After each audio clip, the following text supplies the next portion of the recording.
First and foremost, I gotta thank God. I thank God. First and foremost, I gotta thank God.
afternoon, ladies and gentlemen, boys and girls all around the world. Grateful to be with you. Always grateful to be in your company, jamming with you here on 89.5 FM radio, right here in La Ciudad.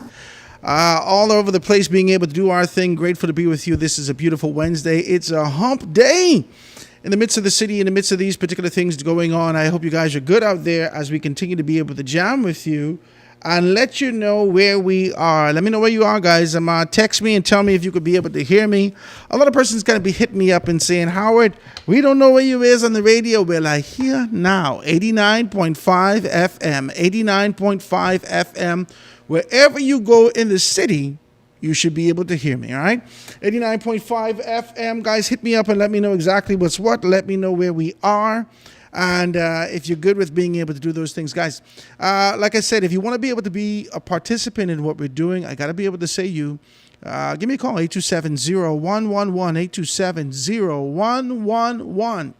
Today is Wednesday, June 17th, 2026. Congratulations to all the young kids who have just graduated.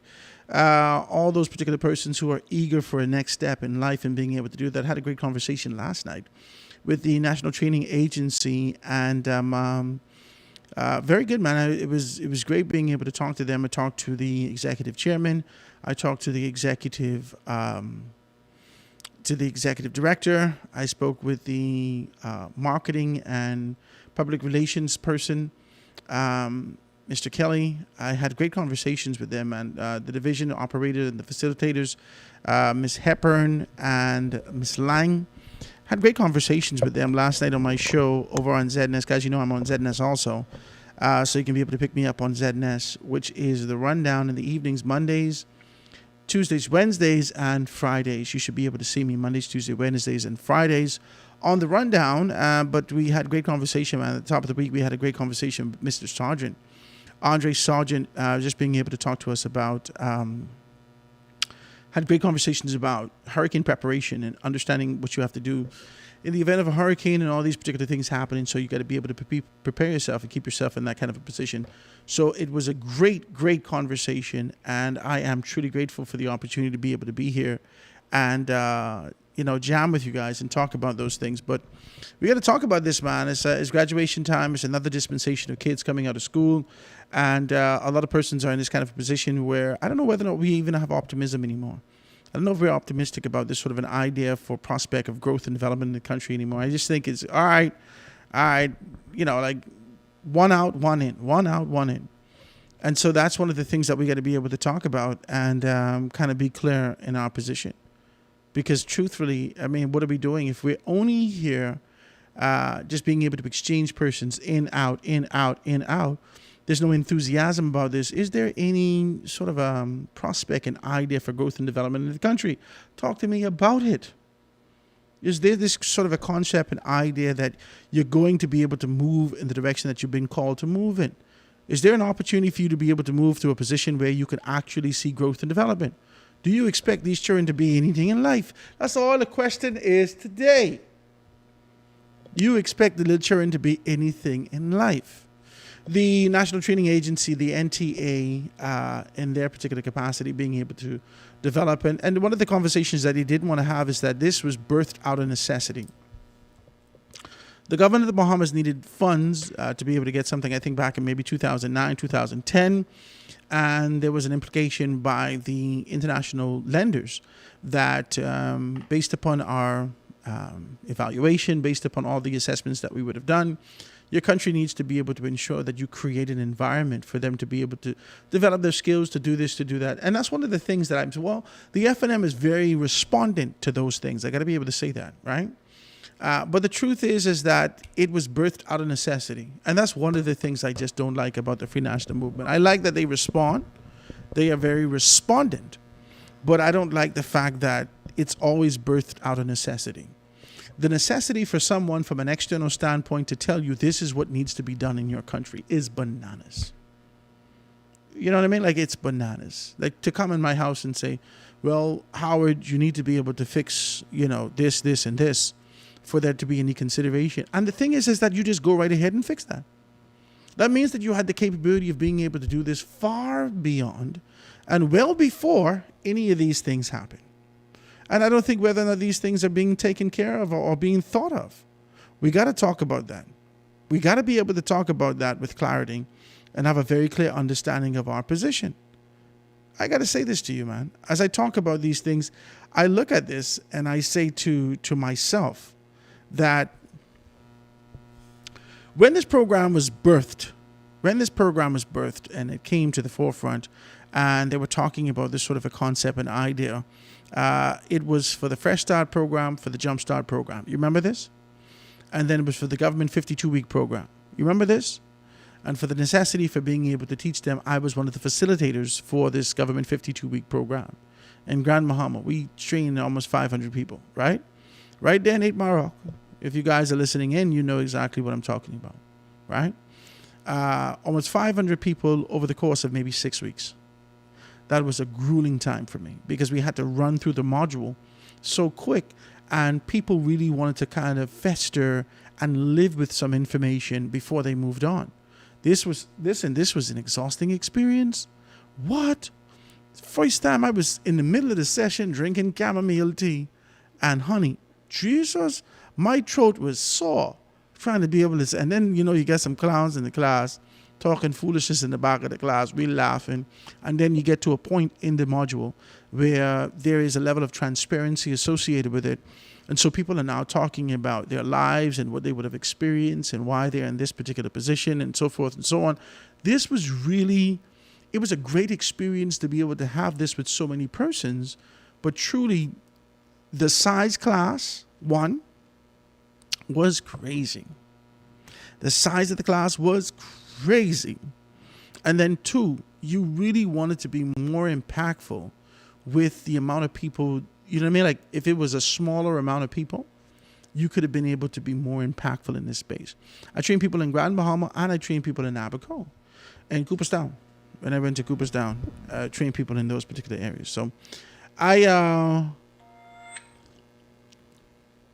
sat in that kind of a space and did those things. But I'm saying to you, as I listen to this, as I watch these things, I just realized that do we have a posture that all is lost in the country? That's all I want to ask. Do you believe that all is lost in the country? Because you don't treat the young people as though you care. It's a lot that I'm saying like this. You didn't want to talk about it like this, but it's a lot. It's the truth. There's no care and concern for the youth. There's not this kind of this posture that you've taken to say that you're just dismissive and, they are disposable. That's how I see this. I like the passion that I heard last night from the NTA to talk about what could happen, but everything that they are concentrating on is what schools should have concentrated on. How to talk to people, how to approach people, how to answer the phone. Jesus, you don't know how to answer the phone? Your mother never tell you don't say what when you answer the phone? When you answer the phone, you say, ah? Who raised you? Where you all come from? You understand what I'm saying? We need to put you all on an island by itself. Because this is a wolf situation. What's going on? You don't know how to talk to people? And that's a serious thing. It's crazy that you have to spend almost, 18, 20 years of a youth's life trying to teach these particular persons what needs to be done. And it's just bananas to me. We spend so much time just trying to be able to show you what needs to be done. It's just a crazy thing.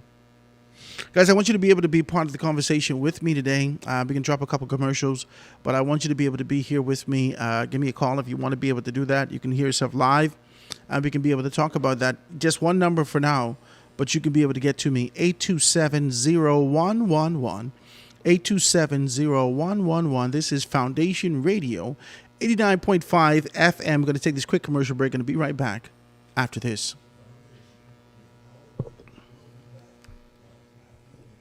Come listen to this. play a couple of commercials and listen to this. I stop it because there's a buzz in the line. You should be able to hear it on this.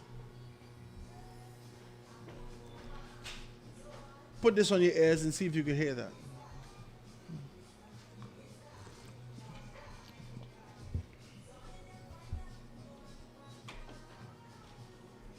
You hear the buzz in the line? Put this on then.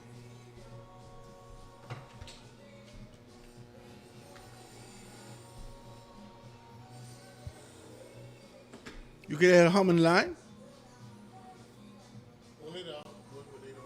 Let me hear.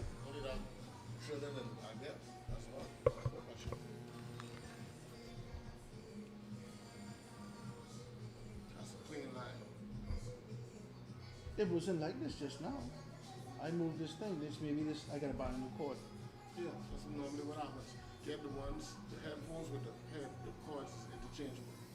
You don't always buy the cords to change. The headphone don't go by. The cords go. But we can eventually change all of this system. Okay. Get a better system. But every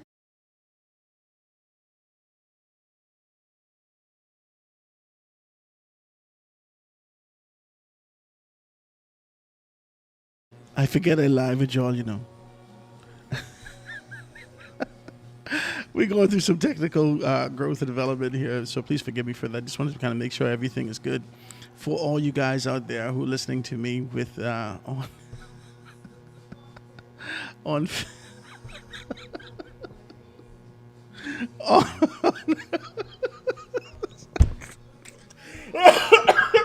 I forget you watching me, you know.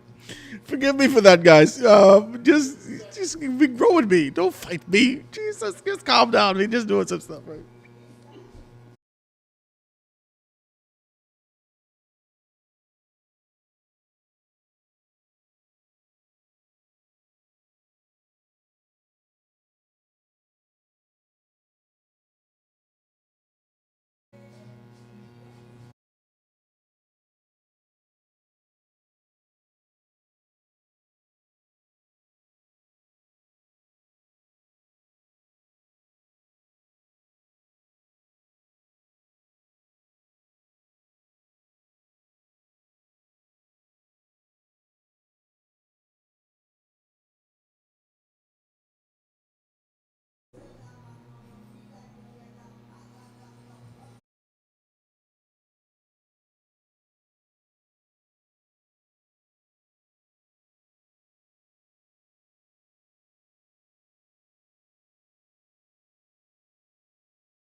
And we are back, ladies and gentlemen. Please forgive me. We were doing a couple things, trying to be able to make some things happen for you guys. Hope you guys are well out there. Like I said to you, if you want to be able to be a part of what we're doing, please give me a call, 827-0111. Just a little growing pains for all those persons who watch me online. I know you can hear me now, 89.5 FM, 89.5 FM. For all those persons who watch me online, you could see that, you know, I was asking you. Is this hilarious? But I hope you guys are good out there as we continue to be able to move forward. 827-0111, 827-0111. As we continue to be able to talk about these things, there's a lot going down. Let's talk about what's been going on in La Ciudad. Out here in the city is a great deal of things happening. And I know a lot of persons want to be able to kind of dissect it. Is it just me, or I'm exhausted just watching the House of Assembly? I'm exhausted, man. I don't even want to have these kind of conversations anymore as it relates to what's happening in the House of Assembly. I'm just not interested. I'm just not interested. I am. I don't want row. I don't want row. I want productivity. I want impression. I want to be impressed. I want you to be able to leave me with an impression of focus, of fortitude, of this sort of a concept and idea for growth and development for the country. I want you to be able to sear your vision into my brains and make me to understand that this is your objective, this is your goal. I want you to be able to defend your position and defend your convictions for moving forward, but I don't want you to be distracted. I just don't. I don't want you to be distracted. I don't want you to be able to get into the melee, into the malarkey, to the foolishness, into the fray of what's happening as it relates to being able to talk about these particular things. Yeah, am I saying Eric Gardner is not important? The conversation with Eric Gardner should be subdued? No, I'm not saying that forget about it, Eric Gardner entirely. I'm simply saying to you that it is our responsibility to be able to understand. It is our responsibility to understand the importance of being able to balance some things, man. Let's talk to me. Let's be clear about this. Let's talk about this. Okay? We got to be decent, man. In our posture, in our position, we have to be decent. I think every space has its place. And the Free National Movement allow an entire budget to go through.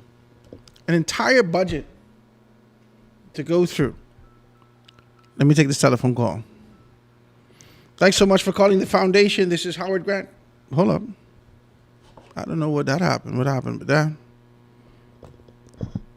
Let's see if we can be able to get it. Got a shout out to my guy, Konkole. Konkole, if you're listening to me, shout out my brother. What's happening with you? You're always giving me a call. Shouts out to all those persons who are participating with us. Shouts out to Carpet World. Carpet World has been a partner and really being able to help us in times of need. I just want to be very clear with you. Carpet World has been absolutely wonderful in being able to assist us in those areas. So I got to be able to shout them out. Julian Ferguson, what's happening, my brother? How things with you? With Grant, what's happening, man? Fantastic, man. Thank you, man. Thank you, my brother. It's absolutely wonderful. We're happy for you, and we know you're going to do well. Yes. With this station, and you're going to be fair and honest. I got to. Now, let me start off with the budget. Mm-hmm. The F&M candidates. Okay. I'll start with the leader of opposition, Mr. Adrian White. He spoke for some 45 minutes to an hour. He hasn't said one thing about Tenantia. He hasn't said nothing about the budget itself. He talked about who being on his host during the campaign and what they say about him and like trivial things. I'm trying to figure out. I was in a conversation and I brought it up. I'm trying to figure out if the F&M realized that election is over. No. You know, they're still striving for. And they have some people on some other radio stations. That is why I'm so glad you're up and running now, so I could discontinue listening to them. You know, it is so. Julian, you need to stop. You're throwing too much data to people. Go ahead. It is so. They're still campaigning. They have a host on this show. He can't realize that he's not going into Senate no more. Election is over. The F&M lost. He cannot get that Senate post. Let us finish. Let that go. Now this Gardner gentleman, before this plane crash, you ever heard about it? Yes. So you know of him? I know. I heard about him. I don't know him. Me personally, yeah. I thought I know a lot of people, but yeah. The first time I ever heard about this Gardner gentleman is when this plane crashed. No. Now I'm following the case. His lawyer was in court, I think it was on Monday, saying that they're holding him is unconstitutionally hold. The U.S. shouldn't be holding him. Because I think they have up to 30 days to charge you. And the woman said he's not being charged of nothing. All they're doing is moving him around from state to state, from jail to jail. You see? And his lawyer is an American, and she said that she's fighting hard for him to be released because they haven't charged him or nothing. What happened is he was on a plane, and the plane tripped into the U.S. Like he leave the Bahamas to go to the United States intentionally. He didn't leave to go there. He was flying right wrong in the Bahamas. The plane might have drifted into U.S. water. And they catch him. You know, but that there. It'd be interesting to see what happens in that case.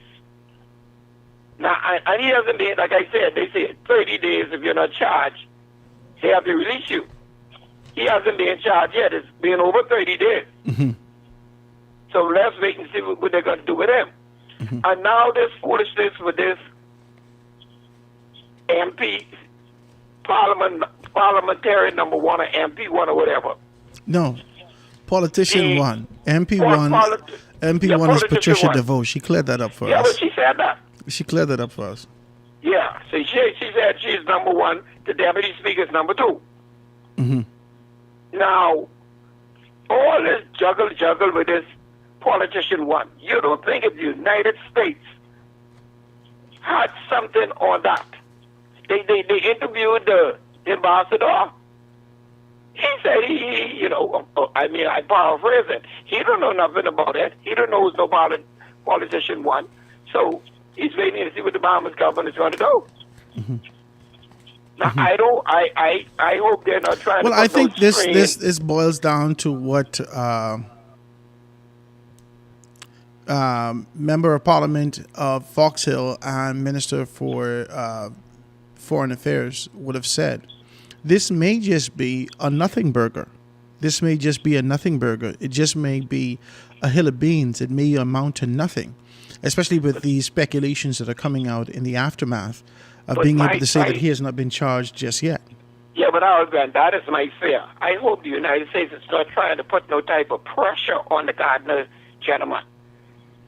Well, that's their responsibility. The United States of America, from time immemorial, has always been able to, especially if you are, if you're in a position where you have been identified in their jurisdiction as a former criminal, and based upon all the information, we've understood that Mr. Gardner would have spent some time in the facilities in the United States of America. He's been released to the Bahamas, found himself back into the United States of America as a result of just, not by choice. No, he didn't. It wasn't an intention. Nonetheless, they went through their due diligence and identified what they identified. But what I'm saying, Howard Grant, I have known of somebody, at least two people, who are being trapped like that, and then they turn them into informers. See, that's what you have to do. If you leak, that's what the United States will do to you, turn you into an informer. But that's just what it is. It's not like we don't know their playbook. But what Howard Grant, what most of the informers do, end up telling untruth on people. Don't let the United States say, boy, we won that one. They will try to gather around some false information, maybe one or two little things, but the majority of it would be false. Just so they can entrap the person that they're trying to get. But I don't think they has no thing or no politics. The United States is a place, trust you. If the United States won, you better knock on your bathroom door and come in your house and take you out. I don't think it's like that, especially in jurisdiction with the relationships that we share and enjoy, with the fact that such a significant amount of their population comes here to the country, with our proximity to the United States of America. They will treat us with some level of formality within this region. They went into the prison and taken one of the most notorious in Venezuela. When you mean? No, I said they went into the prison. Into our prison and took out 90 notes out of the prison. Yeah, but then hold on. Don't just put everything in one bucket, because that extradition that serves its course. They go through the proper channels to ensure that these things can happen. The diplomatic channels, the governmental channels, to be able to identify how these things will happen, and then they execute it accordingly. They didn't just kick the door down and yuck him out.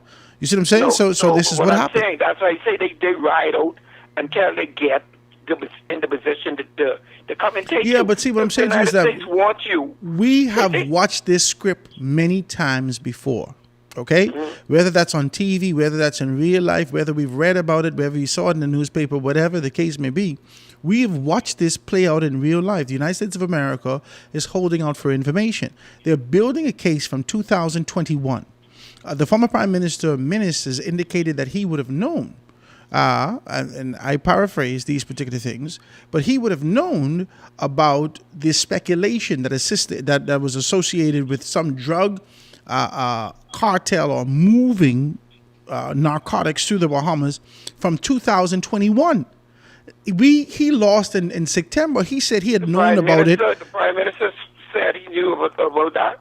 From 2021, I don't know if you were paying attention. He said, yeah, well, I was aware of this. I don't know how they wasn't aware of it. He was the Prime Minister, and he would have already been appraised to what was happening from 2021. This fella didn't get caught until much later. So that means that the United States of America was watching whoever these people were, hypothetically, allegedly, and watching them and just building a case against them. This here may just be looking to be able to build another block on this case. So this may just be, like Fred Mitchell said, a nothing burger. We don't know. And I don't know why the FNM has just decided to be able to stretch this out like goat skin and rake and scrape it and stretch it and beat it and rake and scrape. I just don't understand why they're doing this. Grant, okay, how this politician one get connected to this plane crash? You have to see the chain of events. They were building a case for a gentleman that existed in the United States of America. The gentleman in America indicated a politician's name. Yeah. Okay? Now, after they found this person, Gardner, drifting out in the ocean, they grab him up. Gardner had this purse or satchel strapped to him, and he ain't let the thing go. He hold on to it. They checked the bag. It had a politician's name on the bag. So why don't they just call the politician name? You can't do that, Julian. Why you can't not? do Have a no, name? Julian. You cannot do that. You cannot, for the diplomatic relationship that exists between America and the Bahamas, So do you think and the they tell strategic position that this politician holds with the sanctity of our government. They are part of the legislative branch, the growth and development of this country. They are high-ranking officials. You just can't call their name without being able to make sure you flesh everything out properly. So how do you think the United States had told the Commissioner of Police and the Prime Minister whose name was in the bag or on the bag? I couldn't say whether or not they have or they have not. I couldn't. I only could tell you what the So officials. how could they try our case in the States? They're not trying our case in the States. They're building They are building their case in the United States of America. They are. Boy, this is good. I hope nobody don't get a big lawsuit put on them. Well, that's why you can't call nobody name. You can't. Okay, so in the event that the United States calls these particular person's name, they're found to be innocent, and there are allegations that the government is corrupt, so forth and so on. You could be seen to try to take down an entire government of another country. You can't do that. You can't do that. You can't do that. Now, if these people were former politicians, that's a different story.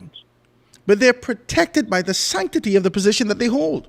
And so they have to go through these proper diplomatic channels to be able to resolve whatever issue that they have to resolve. They said this incident happened in 2024 in the House of Assembly. And they've been watching these people from 2021. So they can't roll back that. And everybody that walks through the House of Assembly, they're recorded. Because, with me being a driver for the Deputy Speaker, everybody that walks through that door is recorded when you come in. You put everything in the basket, you walk through, you get your stuff back, you go and you walk up to a camera. I don't know if people notice it or not who goes in there. You walk up to a camera, that camera gets you. I'm sure they can go back from 2024 and see what is what. If they so see, I mean, I don't understand. Well, that's up to I don't you. understand this. America don't listen. When the No, word I'm of not God, talking about America now, you know. the I'm word talking of God about the said that Indians, you. the Bahamas government. Now listen to me. The word of God is a principle book. The book said Yeah. that for you to show yourself approved, you got to study. Okay?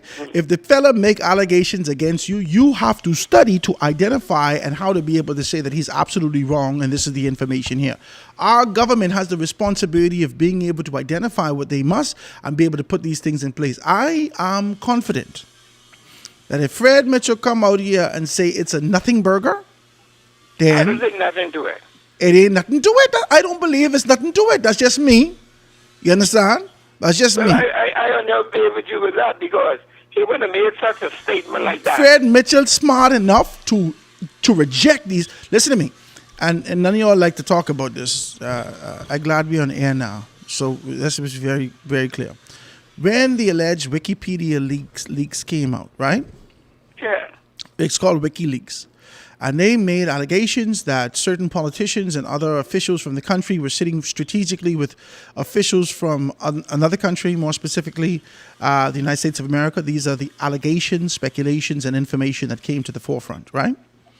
When it happened, they said that they talked to all manner of men of high stature in this country, and they start singing like a canary. I just want to be decent with you. This is what it is. This is what WikiLeaks said. These men, high stature, high posture and position in this country, sing like a canary. Fred Mitchell took on a strong position and said, well, why are you asking me these questions? And what does that have to do with you? The sovereignty of my place has nothing to do with you. Fred Mitchell is Captain Bahamas when it comes to the sovereignty of our nation, and he's sitting strategically in a position as Minister of Foreign Affairs, or what he like to call the Foreign Service, because he understands this, and he, with the greatest degree of tenacity and this ferocious approach, he defends the position of this country.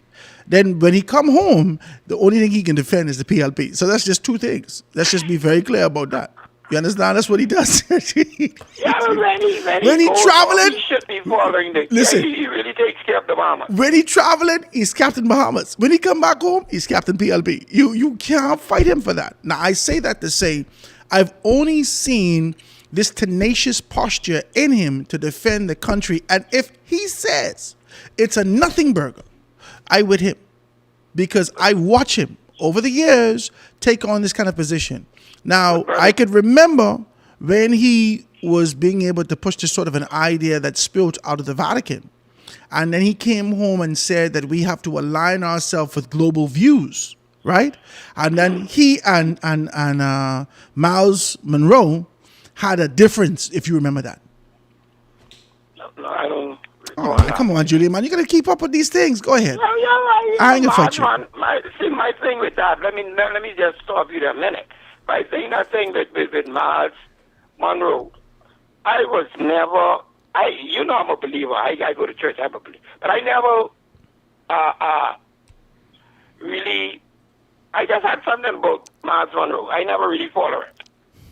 Okay, you Julian, know, I have we can some get into feelings that. about him. I don't want to say it over the radio. because I Well, know for some Jesus' people sake, feel Julian, we offended. getting into that. Praise God. I So appreciate you. I just, you know, I just, you know, I never follow him up. Never. I've never Okay. even been in his church. Okay, Julian, I appreciate your telephone call. Yeah. You did well, my brother. You know where I am. Listen to me. Listen, now, how long your show be on from 12 to? 12 to 2. Every 12 day. to 2. Yeah. Okay. Just one show for now. Yeah. No, well, I'm building the whole thing out. So, Well, I Yeah. know, but I mean for right now. yeah, for right now, it's just Okay. my show. Yeah. Okay, now I'm going to say this over your national or your radio station. Okay, go ahead. I'm going to be your number one salesman. I'm on the job. I hire myself. You tell the people when you call me and dream and say, how would I had a dream you had a radio station? Man, I told you that. You did tell me I that. told you that. You need to tell them that. You tell And me. then I think I talking you bull. didn't You know. need to tell them that. You didn't know I was already then. No. You didn't know I already had it. None. Yeah. Say, how would I dream you had a I radio saw you on a station? radio station. I told you that. Yeah. Yeah. And you see it now comes to pass. Praise God. When I told you the PLP was going to win 2 straight, you see it came to pass. Now, When I told you the speaker was going to be replaced back as the speaker, you see that came to pass? Mm-hmm. All right. Now, all you got to do now is give Garth his cocoa bread and invite him out. Man, God, Thank you, Julian. Bye. God is so good to me now. Bye. I hope you give God a show. I hope you give God a show on that station. God is on the People's Station. I can't fight him. He on the People's Station. God ain't happy there. Oh, well, I don't know. He never tell me nothing like that. I even do that. You didn't hear God's voice, God ain't that much longer. Oh, Jesus. Julian, thank you very much. I appreciate your telephone call. You listening, my friend. Thank you, my brother. I do appreciate you. Ladies and gentlemen, give me a call. Hit me up 827-0111, 827-0111. We're here. We're jamming with you. And just being able to talk about those things. Listen, man, I don't know why we're stretching this thing out far and wide. I don't know. The Free National Movement has taken on the spirit of its leadership, Michael Pintard, who relentlessly and perpetually has a desire to be able to defend a position. He will fight you to the death about the fact that he is right. And it seems like everyone has taken on that kind of a posture because his leadership is leading them down this path. There's no one who has conceded. They have not conceded victory. They have not conceded, rather, defeat. They have not conceded. They have not yielded to the concept and idea that they are defeated. And now they have to start to rebuild the organization. They are still making excuses and looking for a way in to finagle their way in this position to be able to find some semblance of victory that they could be able to sell to the Bahamian people. It's over, okay? New York already won. I can't get no amen. Orange and blue skies, baby. New York already won. It's over. I don't care what Wemby say. I don't care what Wemby say. This is the biggest lesson he learned in his life. He don't know what the lesson is yet, but it's the biggest lesson of his life. This don't even make no sense. This don't make no sense what he say. But this is where we are in this country. The Free National Movement has lost 3. And then, well, they lost 4. They lost 3 with Michael Pintard, and then they lost 1 with Minnis. Elections. 4 elections the Free National Movement has won. And then they keep the man who lead them to 3 defeats. They keep him. Okay? And everybody taking on the same posture of rowing, an argumentative posture that's rejecting the concept and idea of being able to dissect the budget to make a determination as to whether or not we're in the right position. Everyone wants to be able to amplify and perpetuate this sort of an idea of there is something wrong. There's something wrong that is happening in this particular capacity. Listen, Obi Roberts is my very good friend. Obi been on radio with me from 2017, 16. Obi has been joining me on radio from 2016. I think it's about 16, right? And in joining me in those particular spaces, he and I had great conversations. He's always talked to me, but when he had desires to go down to Golden Gates, I gave him a platform to talk about. When he wanted to do some stuff like that, I gave him a platform. You understand? I got to ZNES, and the only reason he didn't get platform heavy with me at ZNES is because the general manager at ZNES also had a desire to be able to get the very same constituency, so it wouldn't have looked too well, right? But nonetheless, Obi is my guy, right? Obi is my guy, and he knows that. And he and I have been jamming for a long time. But I can tell you with the level of certainty, I can be able to make you to understand something, that his inaugural voyage, the very first time that he found himself out of there, his inaugural voyage, right? When he found himself in this kind of a position of being able to speak for the very first time out of there, he found themselves in this position of being able to do these things, I could be able to be very clear with you and tell you what happened. Well, I don't know whether or not he should have taken on this kind of a posture and position to be able to say what he said as it relates to the murder for hire. I just want to be able to be very clear with you and say that as it relates to the murder for hire. I thought that was I thought that was a I don't know. I thought it was poor. I just want to be able to say that it was a poor one. All right, guys. Let me take this quick commercial break. When we get back, we can dive into a little bit more conversations right here on 89.5 FM Foundation Radio. We're going to be right back after this.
And we are back, ladies and gentlemen. This is The Foundation with Howard Grant right here on Foundation Radio 89.5 FM. Grateful to be in your company. Always grateful to jam with you and talk the way that we are, being able to talk about these things. I'm always happy to be able to do that. Guys, if you want to join me in conversation, I'd love you to do so. Give me a call, 827-0111, or hit me up with a text, 827-0111. You could see me, you could hear me on your radio, 89.5. You can hear me on your radio, and you could also be able to pick me up online. So you could be able to check me out at 89.5 FM or foundation242.com or Foundation242 Facebook, Foundation242 on YouTube. So we're right here and we can be able to do those things.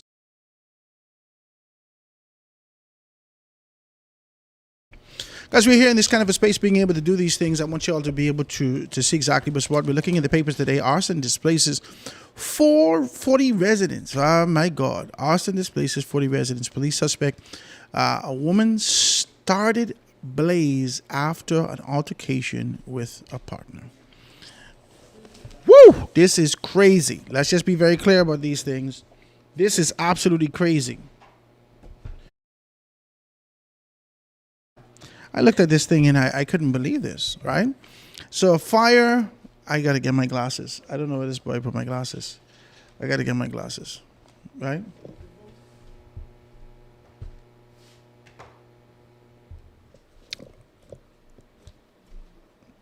I got to get my glasses. I can't be able to find it. I can't see this. So we got to be able to get these things, right? So it says it's believed to have erupted, a fire believed to have erupted from a domestic dispute destroyed a 7-unit apartment building on Infant View Road on Monday, displacing about 40 people and leaving 39-year-old woman in police custody. A blaze gutted the upper apartments of a 2-story stone structure and left the lower units damaged by heat and water. No injuries were reported. Police said that officers from the fire service department were alerted shortly before 3 p.m. and dispatched 3 fire units to the scene. Firefighters arrived to find flames consuming the multi-unit building and worked to contain and extinguish the blaze before it spread even further. Police said that the preliminary investigation revealed that the man and a woman believed to be, let's go on page 2. This is the Tribune I'm reading this morning. This is crazy, isn't it? Wow. A man and a woman believed to be in a relationship had been involved in an altercation before the fire. Witnesses reportedly saw that the woman carrying the plastic bottle containing a brown liquid. At some point during or shortly after the dispute, flames were seen coming from the southeastern apartment occupied by the woman. Police said, this is what the police said. He said that she was later seen fleeing west along Infant View Road. The apartment complex contains 7 units, although 3 were occupied by the woman's relatives.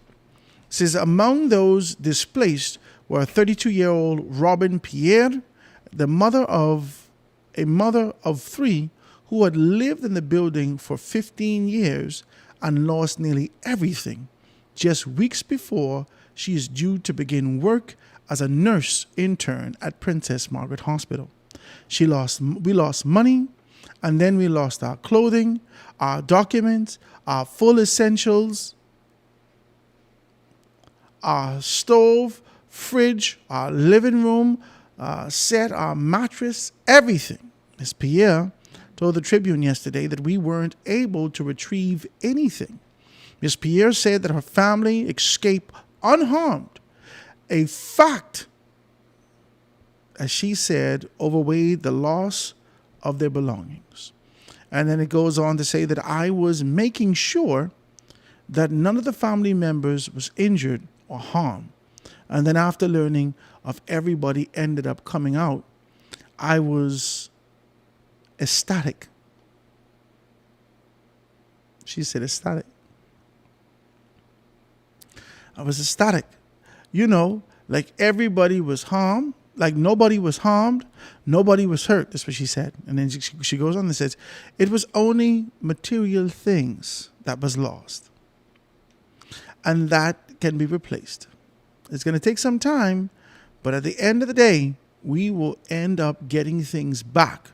But more importantly, life is quite fine.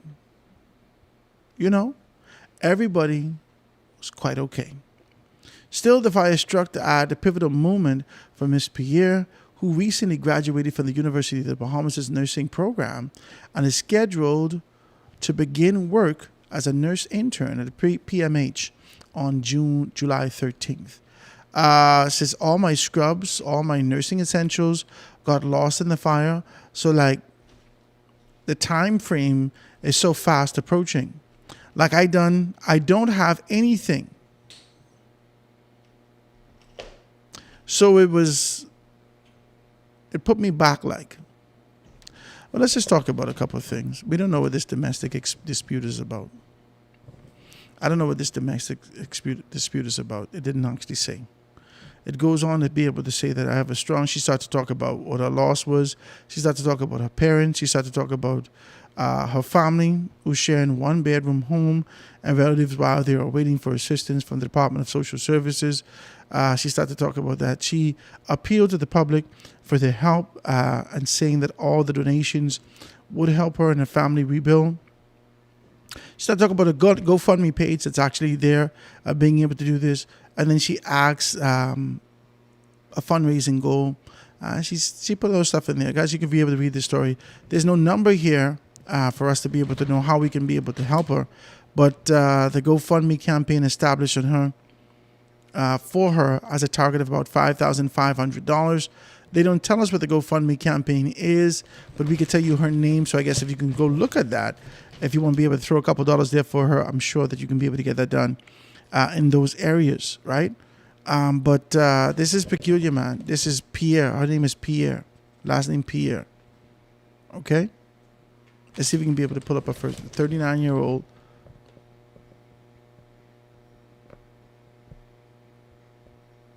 Yeah.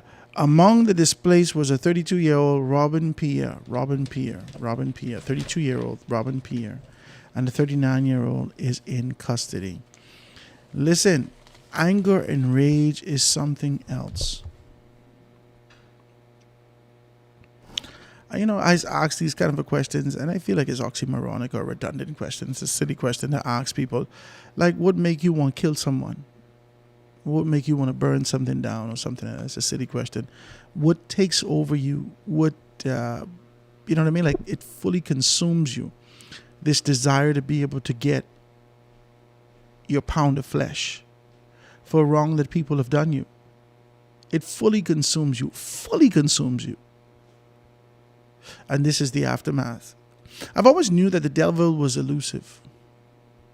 He was elusive. He always runs and hides his hand. He shows up in people.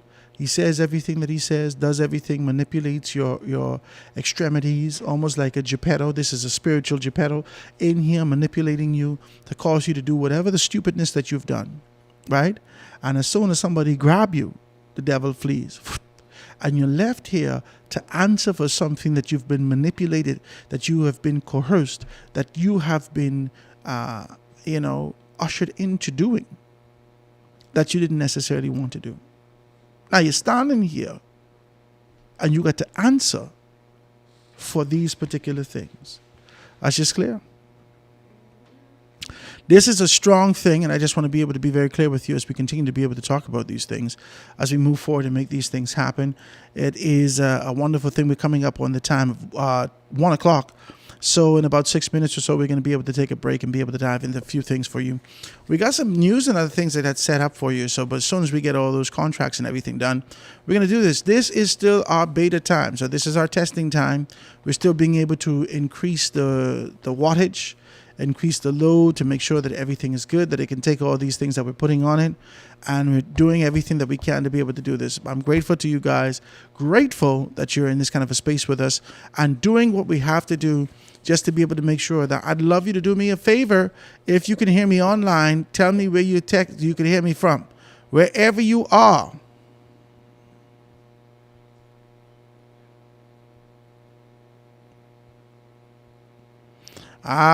Do it. What's happening with you? I just see a text. Do it.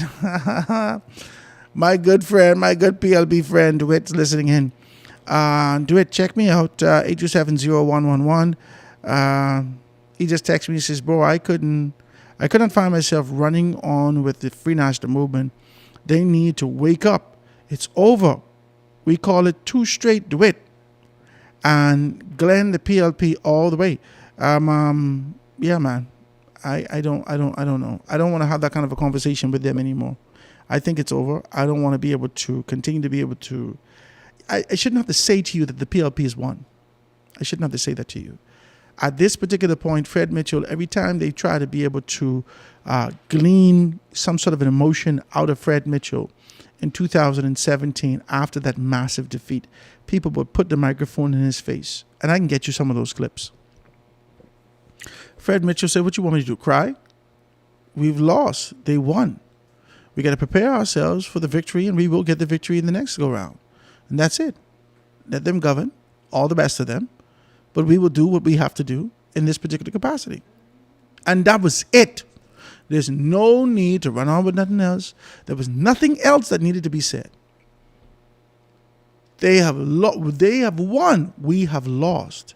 There's nothing else to be said. And Fred Mitchell was able to encompass the entire thing and really be able to have that kind of a clear conversation. I just don't understand what's happening here. I just don't. I don't. And to be very clear with you and be very honest with you, I do not understand what's happening in the Free National Movement. Now, many would say, "How is that in your business?" I take it. It's really not my business. But this is a strain to the democracy that we enjoy in this country. It is. And if you think that this is a course that you're traveling, trying to be able to amplify and present this particular thing as democracy, as a necessity to be able to fight, you still lack vision. You have gone through an entire election cycle. You've gone through 3 election cycles. They ain't tell us one Jesus thing that you can do for this country yet. You're going through 2 by-elections, and you're going through a general election. And you ain't tell us nothing yet as an organization. Nothing. I can't believe you all MCM sitting down in the FNM, all you all men and women who know what it is to be a freedom fighter, who know what it is to fight for these particular things, who would have stand side by side with Hubert Ingram, who would have been able to work significantly, who watched Tommy get it, then he didn't have it no more, then Hubert Ingram returned. You was there through the whole thing. And you sit down here through 2 by-election cycles and a general election, ain't get one vision to be able to put before the people, ain't no manifesto for people to touch, see, feel, understand, whatever this garbage is that they pull out, was foolishness. And the only thing we could talk about is row, or we just arguing for the sake of arguing. That's it. This is how the FNM was in 1987. You argued for the sake of argument. You didn't present anything. And you right back to the exact same point. History has a peculiar way of being able to repeat itself. You keep repeating itself. And this is where we are right now. We're here having a conversation about absolutely nothing in the Free National Movement. Nothing. All your men, the organization, holding on to what they believe is the only semblance of leadership that they have in the organization. That's what they're doing. That's what they're doing.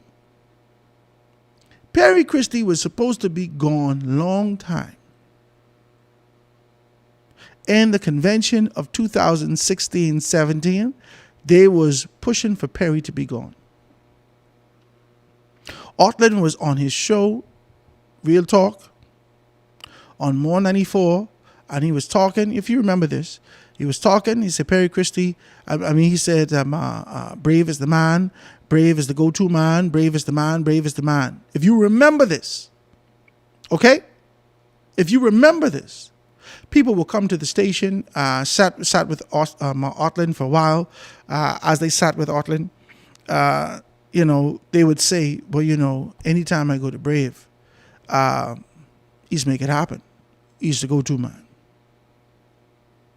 There was agitation before the convention for Brave Davis to find himself in the position. I only make that point to make you to understand that there was a succession plan or access to opportunity, and there was talent that existed in the organization even while leadership sat there.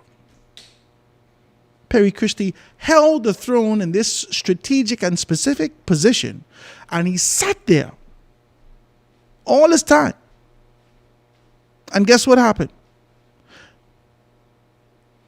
Information that I received indicated that Brave say, okay, not this time. Just let Perry do his thing. And we'll take it from there. This is what happened. This is what happened. All this defeat the Free National Movement has done, has gone through, has suffered, has endured this significant social battering that you would have gotten from those that oppose you in the PLP, and just socially generally. Just everyone who looking at the Free National Movement, for you to be able to make a choice, a decision, to have an answer for being able to do these things. You are being bombarded by people telling you, you are not ready for this. And the entire council decided to be able to hold on just a little bit longer because we don't have no leadership available in the Free National Movement. This is bananas to me. This is bananas to me. And it should be a crying shame. I don't want to talk about it no more. Let's take a quick break, guys. When we get back, we can dive into a little bit more right after this.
And we are back, ladies and gentlemen. Grateful to be in your company. Always grateful to be here with you, jamming, talking about where we are in the country. It's your 1 o'clock hour. So there's a lot of things happening out there and being able to identify those things. Make sure you check me out, guys. 89.5 FM, Foundation 242, all over the internet, if you can be able to do that, all over the social media handles. So if you can be able to check me out, whether that's TikTok, whether that's YouTube, whether that's Facebook, it's Foundation 242, Foundation 242. You can be able to pick us up and see exactly what's what and talk about those areas. Like I said, I just want to be able to touch a couple of things and thank all those persons that continue to be able to jam with us. That is Coco Plum Wellness. Coco Plum Wellness, hydrocolonics. Coco Plum Wellness, right? Now, Coco Plum Wellness, this is Dr. Teresa Smith. She is excellent in her particular capacity. You also know her in various areas that she's done. She has been doing this professionally for years now. And what the hydrocolonic is it gives you an opportunity to be able to sit in this kind of a space.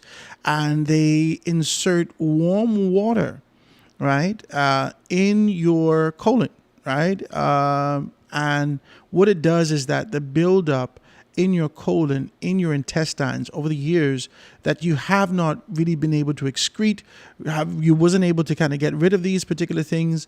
You have a hard stomach, you have all these particular things. You didn't know exactly what to do with that. Dr. Teresa has a great thing, man. She gives you about 3 or 4 opportunities to be able to do that, or maybe more, depending on what you need. And what it does is get rid of parasites. It gets rid of all those particular fecal matter that has kind of built up in you. She has been absolutely wonderful in being able to assist us over the years, man. And if you want to be able to find out more about that, how you can be able to get rid of these things, you got this kind of a depressive thing. You got under your eyes black, and your forehead all mash up and so forth and so on. Your skin looking bad. This is as a result of being able to have these things sitting in your colon for far too long. You want to be able to reach out to Coco Plum Wellness, and they can be able to assist you. They are located in the One West Plaza.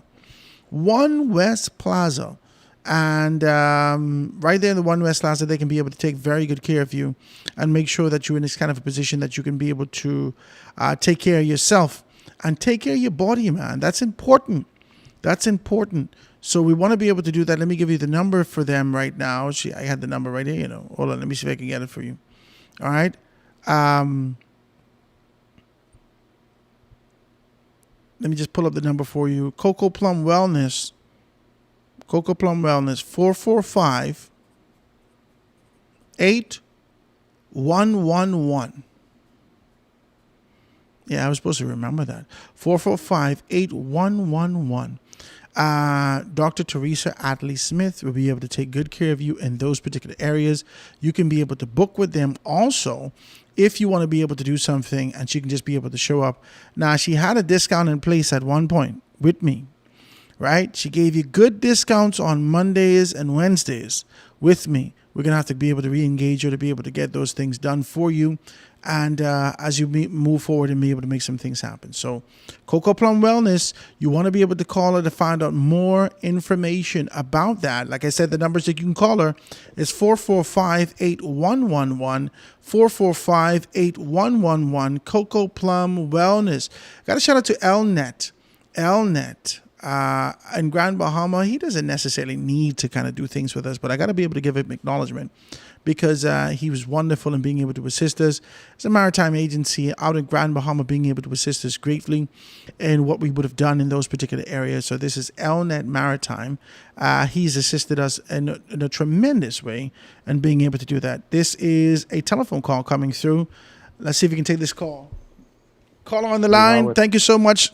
Call on the line with us live. Thank you so very kindly. Calling 89.5 FM. This is Howard Grant. Go ahead. Hello? Hey, Ryan. This is my telephone line for my show. You're live on the show. Say good afternoon to the Bahamian people. They can hear you all through Nassau. Good afternoon. I can call you back. I thought you called the show. I'll call you back right after I'm done. All right. Thank you, my brother. Thank you so kindly, guys.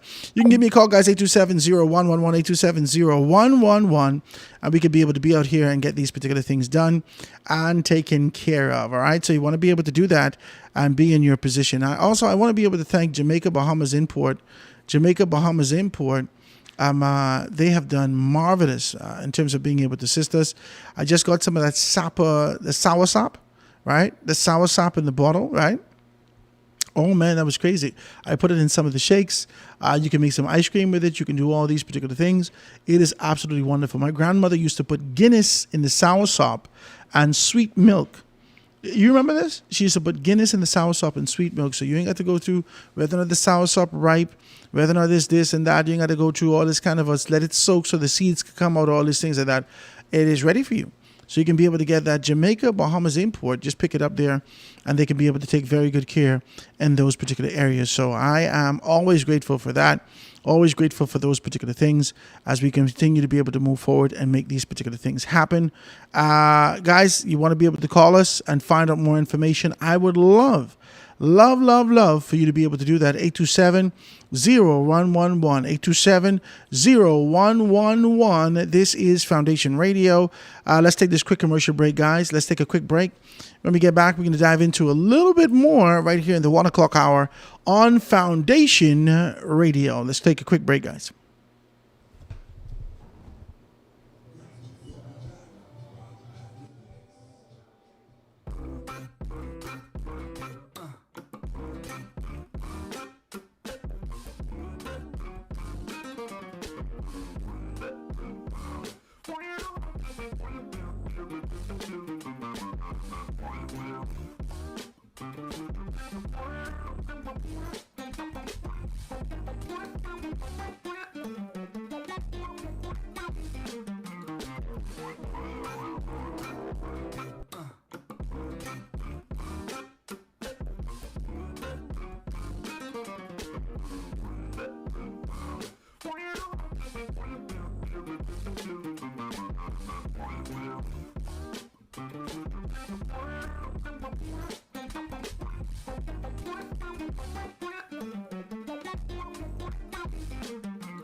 And we are back, ladies and gentlemen. This is The Foundation with Howard Grant. Grateful to be in your company. Always grateful to be with you. Jamming like this. Listen to me. There is a lot going on, so we got to be able to make sure that these things are happening. If you're listening to me on your radio dial right now, that's Howard. I didn't know I was here, Howard. Jesus. But this is 90. This ain't 90. No, this is 89.5 FM, right? Let's be very clear. There's a couple of things that changed, a couple of things that shifted. I told you we was working on our own station. This is called Foundation Radio, 89.5 FM on your dial.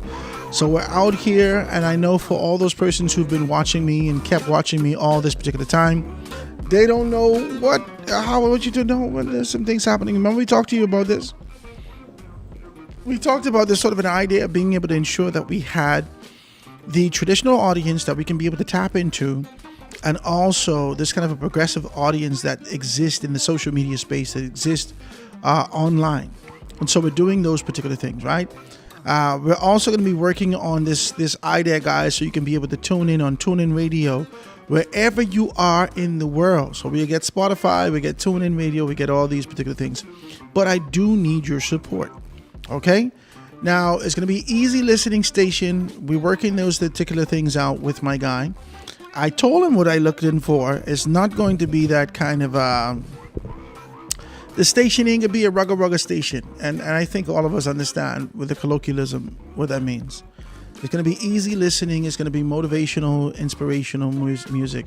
It is not identified as a Christian station. I can't say that it is.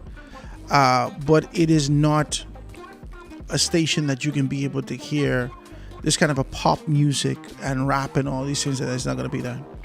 So you can hear some old school. You can hear some Chris Brown. You can maybe hear some Beyonce. You can hear some this. You can hear some that. And it's not going to be heavy as it relates to being able to... I'm not going to be heavy with the talk shows. I don't think that I want to be able to go so heavy with the talk shows. Okay? I want to do a talk show from 7 to 10 a.m., and not this traditional talk show that talks about issues, but just talks about life and talks about all these things, whether that's menopause, whether that's rowdy women, whether that's men leaving, why do men leave, erectile dysfunction, relationships, obeah, voodoo, whatever you want to talk about. I think that this morning show, we could be able to have a very good conversation with that. I have one person anchored and identified for that. If you're a radio personality, or if you think you got what it takes to be on the radio, I would love you to be able to give me a call, send me a resume, and don't send me in the paper. Send me a clip of what you do and what you're capable of doing. I listen in for articulation. I listen in for the fluency and the frequency in your voice. I listen in to, that's your cadence. I listen in for your pauses. I'm listening for subject matter, right? And your delivery in these particular areas. I think it's going to be good. I will pair you with the concept and idea is not just to leave people hanging. We at Foundation Radio take on this kind of a position of encouragement. This is what we're going to do. Okay, this is what the station is about. Okay, I am a man of faith. I believe strongly and heavily in my Lord and Savior Jesus Christ, right? I'm not accepting an award. First and foremost, I want to be able to thank my Lord and Savior. How we beep, beep, beep, did it. Beep, beep, beep, beep. It's like, I'm not one of these guys, right? But I just want to be able to be very clear with you that the station's responsibility is to understand the overarching objective of what needs to happen in this country. That's it. That's it. Foundation Radio has an objective, a desire, a responsibility of being able to strategically and specifically identify these areas that we can be able to speak life to and life in. That's what we into. That's what I into. I into feeding people. I into helping people. I into motivating people. I into reminding you that you ain't lousy like how your mom say you're lousy like your daddy, and your daddy was a nothing. Your daddy just was a nothing because ain't nobody never tell him that he was something. That's it. And that's all it is. That's just it. That's it. Somebody need to be reminded that they worth something. Okay? Somebody going to be reminded that after you would have gone through trial and tribulation and you were violated as a child, as a young boy, or violated as a child, as a young girl, that you believe that your life is over because these people treat you like tissue and throw you aside. Somebody got to remind you that God has called you, even though you would have gone through trial and tribulation, to this position of growth. Somebody got to tell you that, man. I don't want to use my influence, my airwaves, my position that I have to kind of continue to be able to regurgitate the foolishness that existed in these spaces. I just ain't want to do that. There was enough places that you could tune into that will tell you, turn up, let's get drunk, let's get this, let's get dying into that. We can have a clear conversation. We can identify these things throughout the course of this is what you could expect from Foundation Radio. We can have an honest conversation. It ain't going to be the easiest conversation. If we're talking Oba and Voodoo, we ain't calling nobody name, but we can talk about it. If we're talking about fraternities and organizations that continue to be able to confine themselves to these particular spaces, we can have a conversation about that. If we're talking about these sort of an idea about being able to see curry favor from a political standpoint, we're going to have a conversation about that. If we're talking about how there's sort of an idea of being able to social promotion and all these dumb people getting these strategic positions, they ain't got nothing in their brains, they just regurgitating this foolishness, we can talk about that. If we can take on this kind of this task of being able to identify how there is a level of prostitution that exists in all these subsectors and people are selling their bodies for the hopes of being able to get gratification and move to another level, we can talk about that. If we can talk about how these people on a job ain't never do nothing for 30-some years, but they're protected by their political, those persons that they support, we can talk about that. We can talk, if we can talk with clarity. We ain't calling nobody name. Let's be very clear, okay? When you call human resources, you're calling my phone. And when IRCA call, they calling my phone. So you ain't calling nobody name. Don't call my station and talk no foolishness to me, because I know exactly where the boop, boop, boop, boop, boop, boop. I know right where the boop, boop, boop button is. Yeah, let's be clear. You talking. Hello? And I can say, oh, hello. I do apologize, ladies and gentlemen. I think I lost them. I don't know what happened. I ain't got time to play. You ain't get me sued. You ain't get me sued. I got my lawyers. But you ain't get me sued. So let's talk. The station is designed for and with a purpose. That's it. We're going to talk about politicians. We're going to talk about a perpetuation of a carnal lifestyle that continues to be able to find itself in our community, and being able to influence the next generation to be able to dive deeper into themselves and to find themselves by being able to dive deep into their emotions and rejecting the idea of principle and faith and standing strong on the pillars that existed in this society. We can talk about that. The whole concept and idea of the foundation is to get back to the basics and understanding that when your auntie, mother, Grammy, and uncles was born, they wasn't born in Princess Margaret Hospital. Not a lot of them. They was born in one bush somewhere. And the midwife's responsibility was only to pray to God that you make it.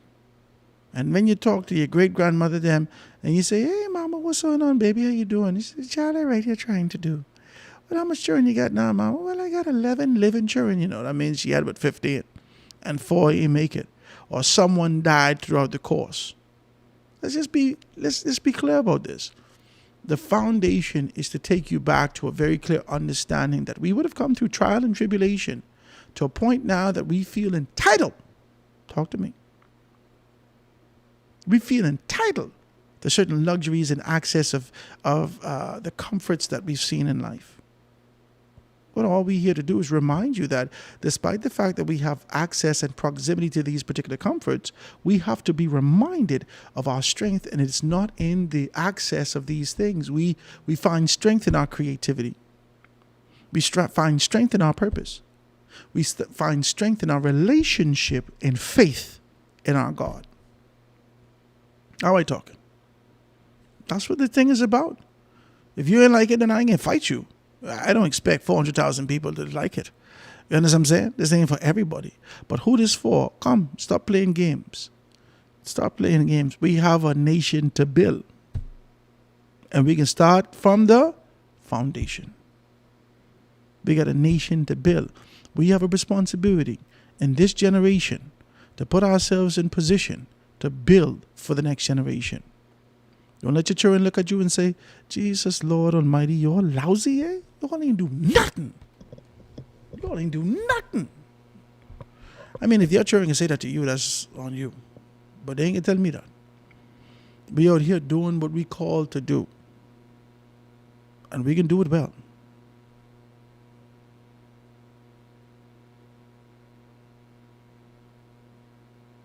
We can do it well. I want you guys to be a part of what we're doing. I do. I want you guys to be in this kind of a position where we could be able to assist and grow together. I do. And I don't want to give me your suggestions, man. I take criticism and I take criticisms well. What is this? The Bahamas, a union man stabbed to death.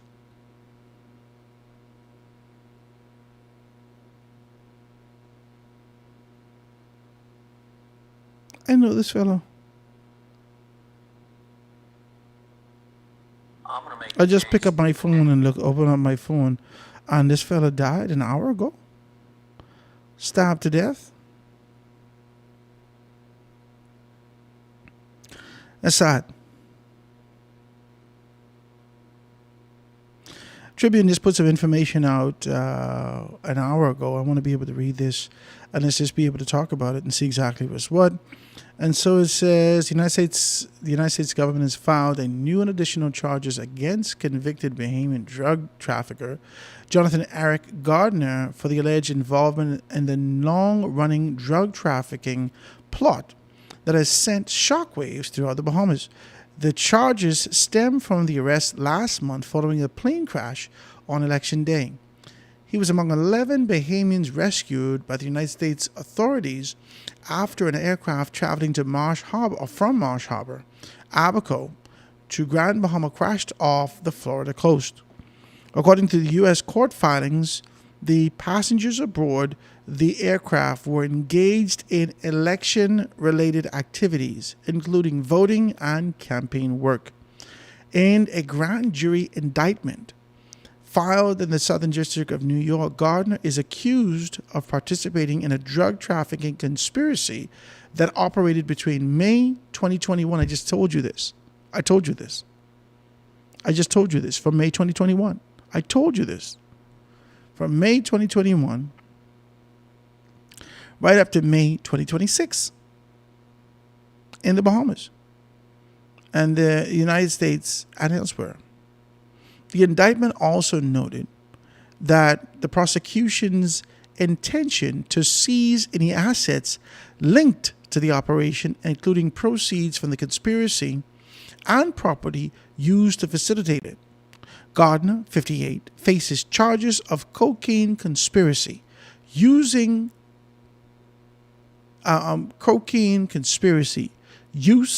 carrying, and possession of firearms, and firearms conspiracy in connection with the alleged scheme. Let's be clear about some stuff.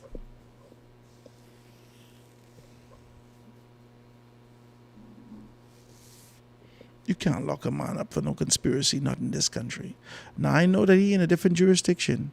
And you got your RICO law, and you got your this law, you got your that law. You don't keep the man over 30 days. You hit him with a conspiracy. You ain't catch him with no gun. You ain't catch him with no cocaine. You catch him with $30,000 strapped to a bag. Allegedly, he's supposed to be moving from one island to another within the confines of the country. In our country, you could carry all the money you want from one island to another. Ain't nobody can stop you. Immigration, law enforcement, ain't none of these things could do that. Because I don't understand why y'all want this man so bad. Anyway, that goes on. It says U.S. prosecutors allege that the gardener and others, both known and unknown, conspired to import 5 kilograms of cocaine into the United States of America from abroad. He is also accused of manufacturing, possessing, and distributing the drugs and using firearms to support alleged drug trafficking operation. But you ain't catch him doing none of this.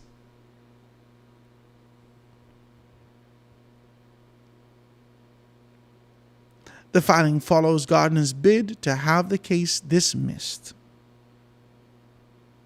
His lawyers claim that the delay in filing charges has prejudiced Gardner's ability to mount a defense, locate witnesses, and preserve exculpatory evidence.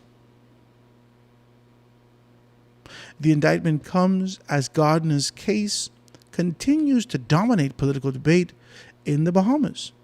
U.S. court documents previously alleged that he was a central figure in the international drug trafficking network under investigation by Drug Enforcement Administration.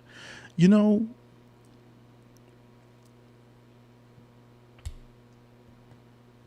stranger things have happened in this life. Stranger things have happened in this life. I watched a documentary about 5G shockwaves and how they can be concentrated and being able to eradicate. So you don't see the weapon, or you don't see this thing that's coming after you to destroy you.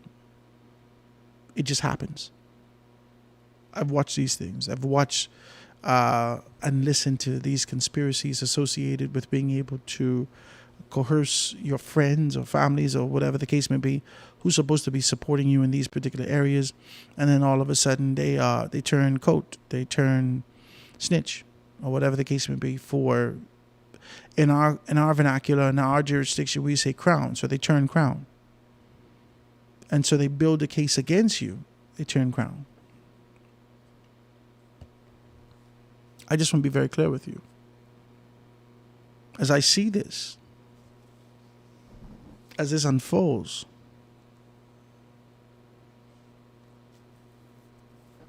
stranger things have happened. Let's get it over with. Let's get it over with. Let's get it over with. These allegations are just relentless conspiracies. They conspired to do this. It's conspiracy. That means that they don't have any concrete information. But they can't let you go. But they don't have any concrete information to hold you. So they create this other concept to be able to put before you. You hold on to this concept that they're saying now, and then they hold you for a little bit more until your lawyers could be able to dissect this and reject their claims and say, we call for a mistrial, we call for this, we call for that. All to be able to build time for what? I don't know. I don't know why. I don't know why. I don't know why. I don't know why. I'm watching these guys. This political season has started off at a rough. It's really started off rough. It has. It has. We got to do something about this and have a very clear conversation. I don't know. I would hate to believe that the Bahamas government has information about these particular things. I started to tell you about Obi Roberts, my very good friend, his inaugural voyage in the House of Assembly, and being able to speak more specifically about the allegations surrounding murder for hire was a little bit distasteful. Can I say that is okay? It was a little bit distasteful. There are some allegations and speculations and things that float around bar rooms around certain, certain environments and whatnot. But if we're going to be very clear, and if we're going to be honest with our discourse and being able to talk about this, there are some things that does not need to be relived and unearthed in the halls of our parliament. Unless you're giving this sort of a clear contrast to be able to say that this is what has happened, documented, and this is what will happen, projected. You know what I mean? Like, it has to be that. It cannot be this kind of a casual position that we take just to be able to try to drive home a point and talk about this is going to be too much. That's just me. That's just me as I say this. That's just me. Okay? So that's where we are, guys. I want to be able to talk to you about that and talk to you about these things. I'm looking at this, and there's a lot going on in our country right now. Where are you for Father's Day? Talk to me about it. All you guys doing anything for Father's Day. If you want to do a live remote, we can do that. We have the mechanisms to come to your spot and location to do a live remote here today. If you give me a call within the next 2 days, I will give you 30% off of the price that we've designed for a live remote. We can give you a 2.5 hour live remote wherever you are, whatever time you want to be able to do it. We can do a live remote on that location. So we can create a commercial for you and pump it out and let everyone know that you're going to be here, there, or whatever the case may be. And we do a live remote with you in those areas. We're excited to be able to get these things done. We're going to be able to make these things happen. And we're grateful that we're out here doing all that we can do and all that we must to make some things happen. Live remote, if you want to be able to do that. So all my guys down there at Baja Retreat, if you want to be able to do that with me, you can give me a call. We are here. We can do live remotes. All my girls out there at Coco Palm Wellness, if you want to be able to do that, we can do that. Anyone who's done anything, AFS Insurance Agents and Brokers, all those persons who've supported me over the years, we can now do a live remote. We're here and we're happy to be able to make these things happen. There's a lot been going on out here in the country, and so I want to be able to be in the position that, we're here on top of things and being able to talk to you about it and make you to understand where we are. Guys, if you want to be able to be a part of the conversation, I'd love you to do so. Give me a call, 827-0111, 827-0111. Guardian put some information out there. Gardner wants out, files emergency petition for release. There's information in the papers today. Minister promises relief soon from the blackouts. Asks about the election day plane crash probe. Minister walks off. Cooper, there is a national shortage of 300 teachers. Right? And also, he's in the papers today, being able to talk about that. He talked about something else. I just saw something in the papers that he spoke about.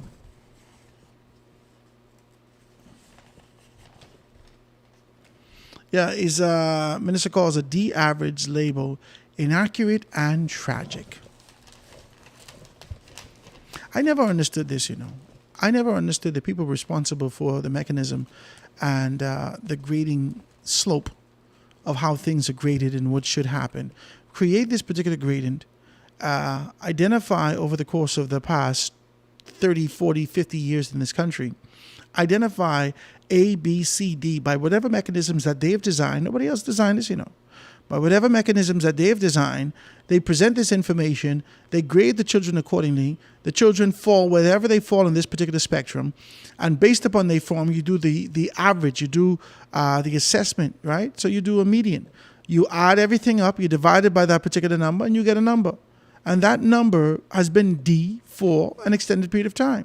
Now, the minister is calling the D average label inaccurate and being able to dive into those particular things. And I think that that's kind of strange, and I think it's disingenuous. We would have seen the former minister being able to take on this kind of a same position. But if you're going to be very honest with you, D is a D. The children ain't, listen, You talk to the children and you know that D exists on their tongue and in their mind. Not in a bad way. Not in a bad way. We ain't here to diminish the children or whatever the case may be, but you know that these ain't no A children. Not in a bad way.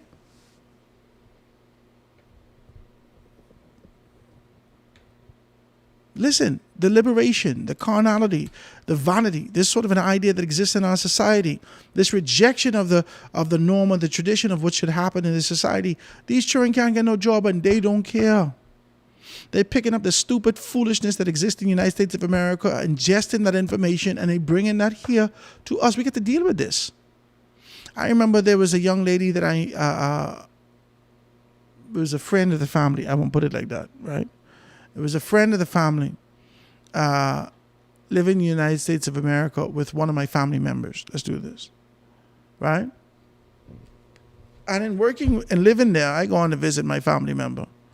And this young lady had a job working at a particular location at one of the fast food restaurants in the United States of America. And so she was with my family member. And I was asking my family member, just talking and chatting it up. This happened over 20-something years ago now. That should be very clear. Over 20-something years ago. Almost 25 years ago. Right?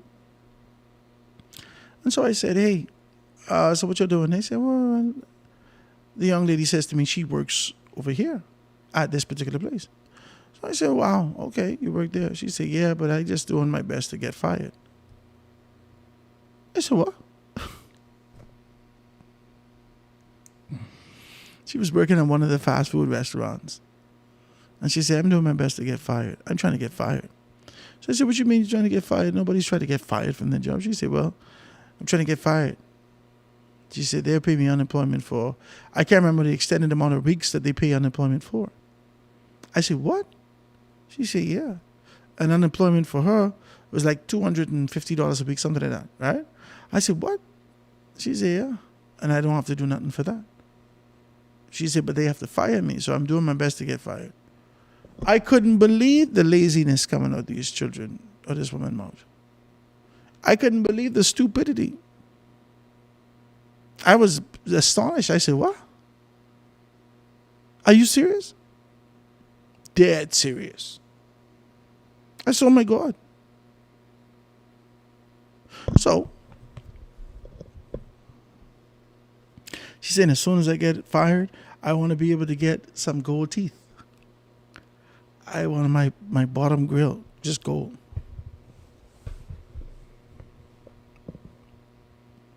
That foolishness has now entered our society. That children are saying and doing any stupid thing. Young children, you got to be children because you ain't understand what life about yet. People was taking care of you and wiping you up and cleaning, changing you right up until you get where you is now. You don't understand what it is. You don't understand what it is to live this life. But you out here, and at the very first disagreement you have with your manager, supervisor, whatever the authority that is in this place that you're supposed to be, you go on TikTok, and let me tell you one thing. Man, this is crazy. You all need to stop it. Jesus, what's going on with you all? Need to stop it. Big row. Cuss out. Big row. And I don't understand what this is. I don't. I digress. This society is devolving into nothingness.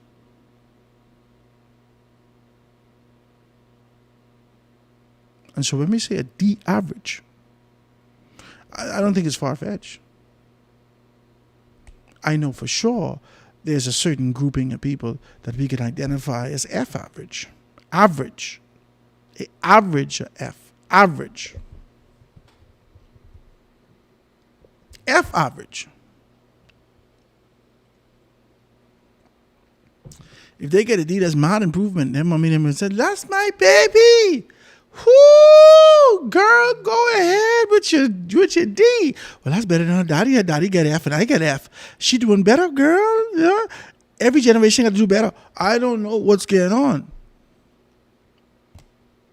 These children come out of school, they can't read and write. And they go to NTA for a job. And NTA got to try to be able to cram in your head in 28 weeks. And 14 weeks, I'm sorry.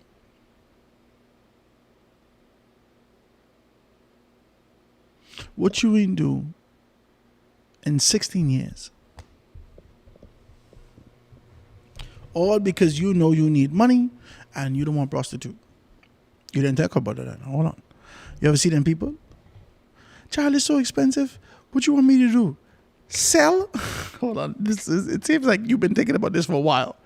It seems like you've been thinking about this specific option for too long. You need to stop. Okay? Get your life together. It can't be the first thing out the gate. Okay? It can't be the first thing that you think about. You gotta calm down. You gotta calm down. You gotta be able to try to you gotta try something else first. All right? You ain't trying to get a job no place else. The first thing you go to when you can't get your way, when you think you need something instantaneous, you think about, how do I now prostitute? These are conversations that we have to have. They're not going to be easy conversations. We got to have a very clear conversation about these things.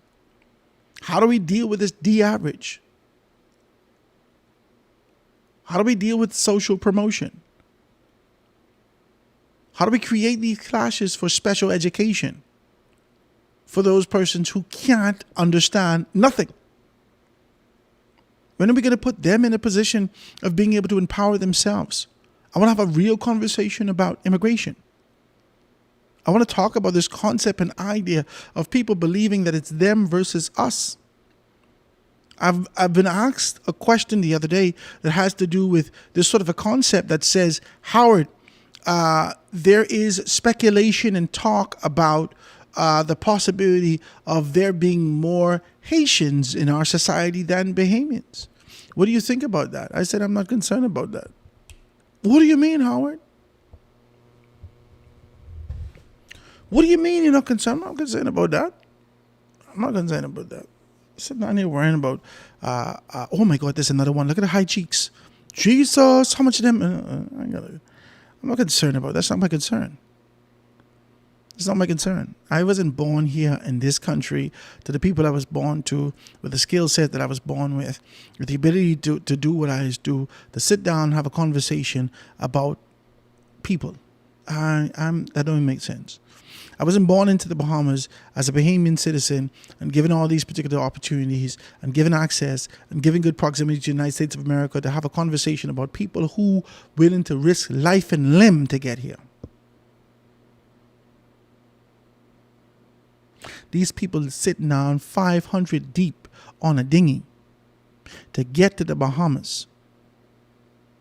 They willing to do whatever it takes. They make whatever they have to make. They save up their money. They pay these people to sneak them in the Bahamas, sometimes $5,000 a person. These people making buku dollars, smuggling people over the borders. And as soon as they see U.S. Coast Guard or the Coast Guard or any officials coming towards their boat, they start pushing people off the boat. I know specific stories about this. People drowning in the water.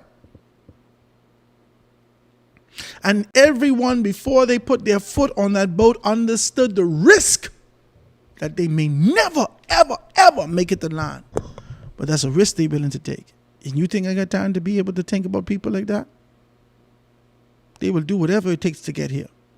What will we do to be able to retain our position? What will we do to keep our Bahama land?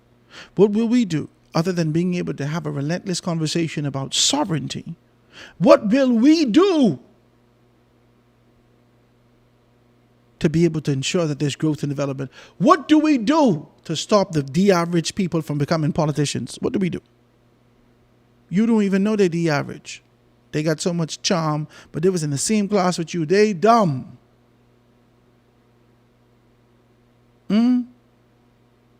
Every time you call these politicians, they got to go through their whole, well, I got to go check with these people and go check with that.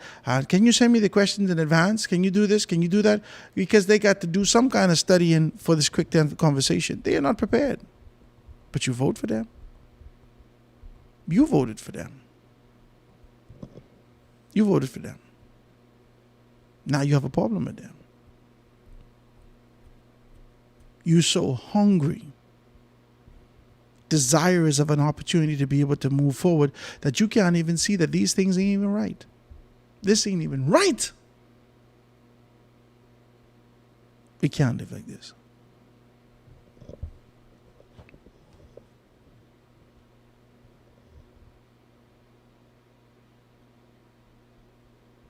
We gotta have a clear conversation. We gotta talk.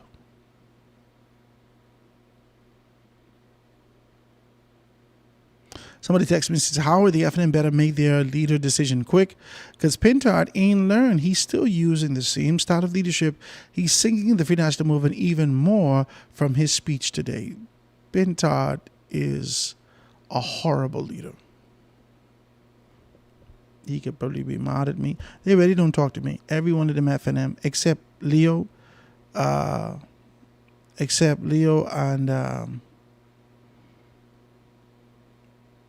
Frazette healed me, but she didn't come and heal me that day. She healed me though. She ain't got a problem with me.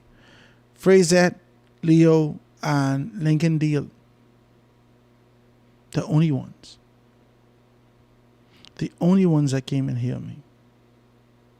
Every other one of them, as wide as I am, as big as I am, stand there glowing in the face, big pretty suit on, big orange necktie, and all this lights and everything like that with all my face around it. These people walk past the booth and turn their head like they say me. I laugh. I was too happy that I helped.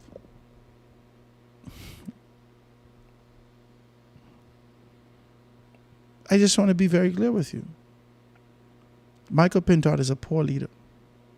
He's not ready for this, man. I'll say like I heard the fella say, the game is too big for the boy. That's what I heard coming out of his camp. That's what I heard coming out of his camp. The game is too big for the boy.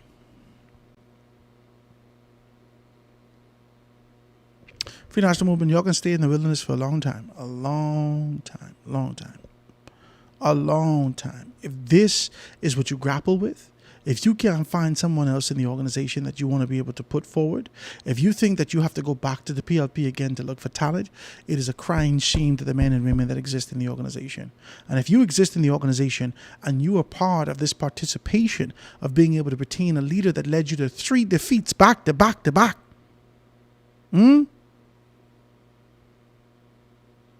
if you participated and second the position of being able to retain a leader that led you to defeat back to back to back,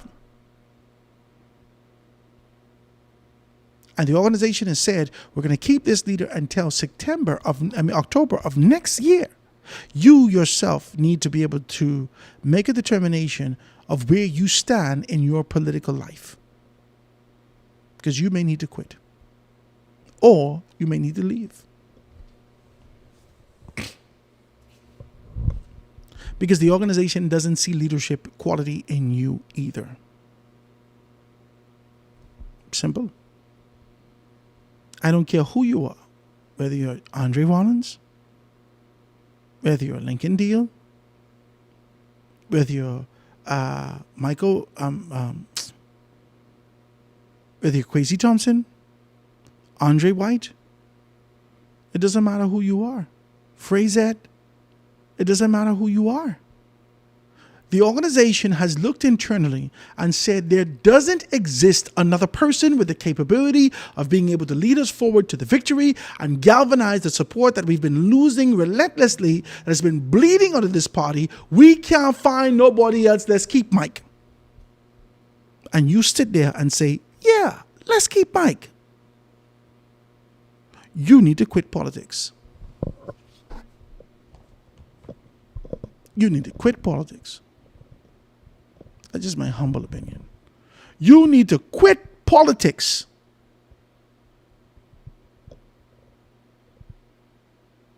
You sit there and say, yeah, that sounds good. Let's keep Mike. Mike has led you to 3 defeats, back to back to back defeat. He hasn't taken advice. He hasn't done what he was supposed to do. He hasn't done his homework. All he does is whatever the PLP put out, he does everything he can do to be able to research how this is incorrect.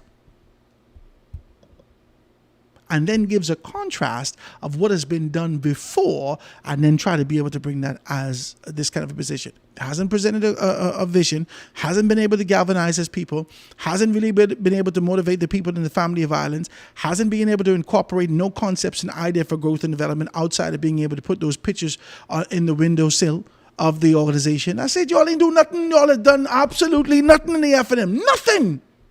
Nothing. You haven't done absolutely anything from 2016 except row. From 2016, you row with Loretta.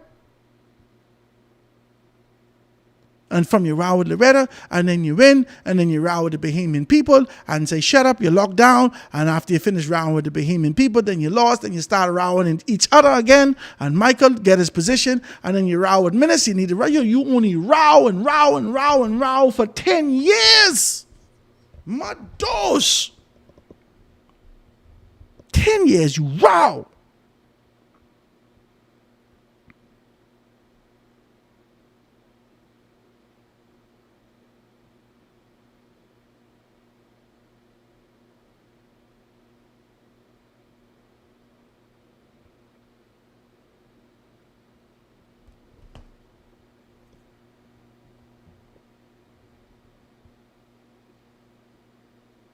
Let's be clear about this.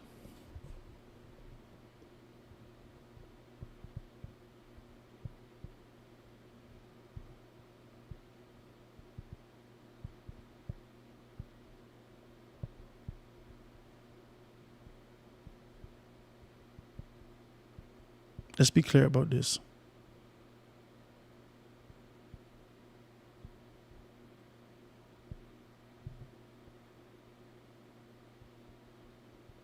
The Free National Movement is in an ill state, a poor state.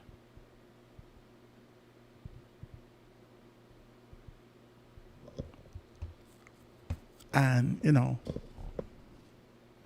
they're that family member that you remember that was jubilant.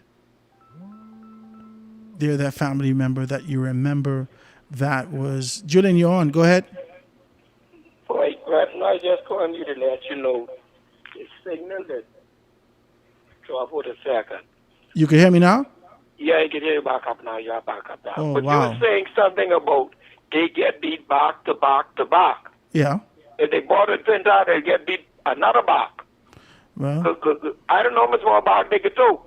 And like you say, for them to look up in their face, and especially Andre Rollins, them who hungry to be leader, look up in their face and tell them they can stick with Trinidad until October that means next year. the organization don't see no leadership in none of them.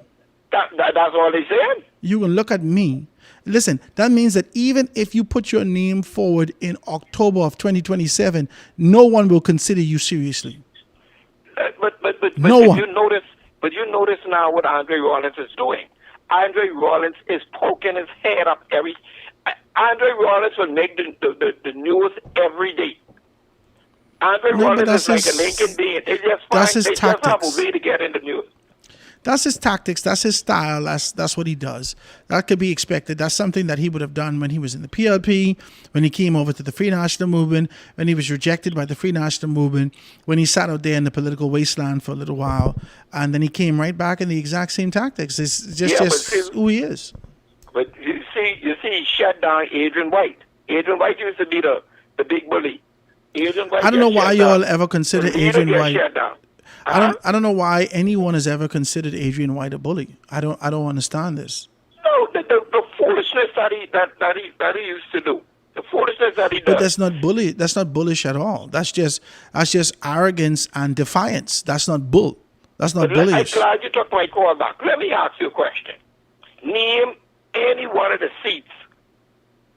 Any one of the seats right now the F&M has in Nassau. other than St. Anne's. They have Freetown and they have Kalani. Yeah. Put Adrian White.